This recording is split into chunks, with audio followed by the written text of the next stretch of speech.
कानपुर विश्वविद्यालय में क्लासरूम के अंदर सामूहिक दुष्कर्म की कोशिश, रेप और छेड़खानी का आखिर कानपुर क्यों बन रहा है गढ़। इस बार कानपुर विश्वविद्यालय में छात्रा से गैंग रेप का प्रयास, छात्रा ने सहपाठियों पर लगाए छेड़खानी के गंभीर आरोप।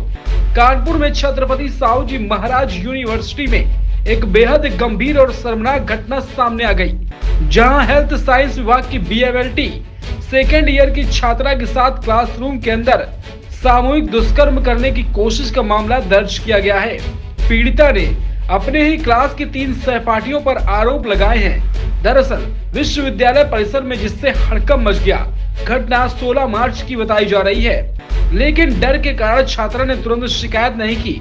बाद में जब उसने अपने परिजनों को पूरी बात बताई तो उन्होंने विश्वविद्यालय प्रशासन से संपर्क साधा। प्रशासन ने मामले की गंभीरता को समझते हुए तुरंत पुलिस को सूचना दी, जिसके बाद कार्रवाई शुरू हो जाती है। दरअसल कानपुर के कल्याणपुर थाना पुलिस ने पीड़िता की तहरीर के आधार पर छेड़खानी जैसे गंभीर धाराओं में मुकदमा दर्ज किया।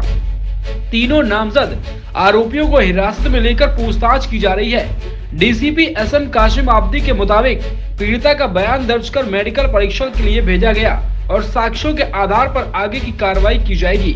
पीड़िता का आरोप है कि घटना के दौरान आरोपियों ने उसे धमकी दे दी थी कि अगर उसने किसी को बताया तो उसके साथ गैंगरेप कर उसे जान से मार दिया जाएगा। इस धमकी के कारण वह कई दिनों तक मानसिक सदमे में रही और किसी को भी नहीं बताया, लेकिन उसने यूनिवर्सिटी तक जाना बंद कर दिया।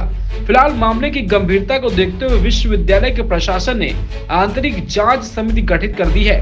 कुलपति ने स्पष्ट कहा कि छात्राओं की सुरक्षा सर्वोच्च प्राथमिकता होती है और होगी। दोषियों को किसी भी हालत में बख्शा ही नहीं जाएगा।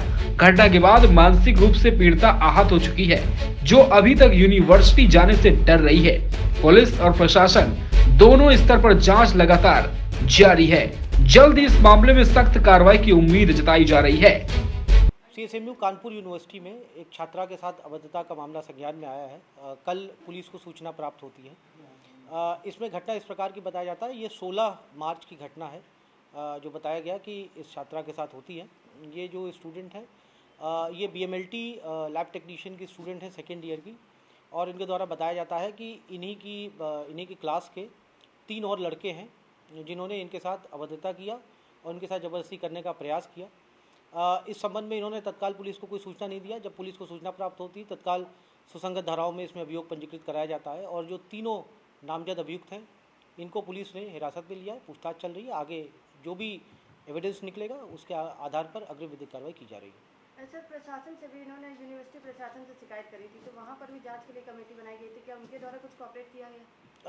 देखिए, वो अलग प्रोसेस है, क्योंकि ये क्रिमिनल प्रोसेस है और क्रिमिनल प्रोसेस इनिशिएट होने के बाद जो भी चीज़ें हैं वो एज़ पर लॉ हम लोग कर रहे हैं। अभी जैसे महिला है, इसका इनका बयान नोट किया गया है और इनका जो मजिस्ट्रेट के सामने बयान होता है वो भी नोट कराया जाएगा मेडिकल के आधार पे, और जो भी बयान है उसके आधार पे अग्रिम विधिक कार्रवाई की जाएगी। रैंक में आए हैं, दक्षिण एशिया में 297 रैंक पे हैं, भारत में 156 रिसर्च नेटवर्क हमने सबसे ज़्यादा तेज़ी से बनाया है।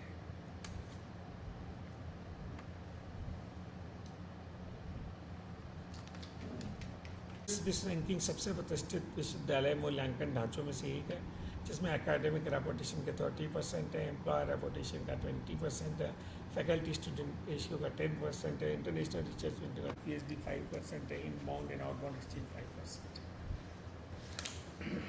ये शिक्षा अनुसंधान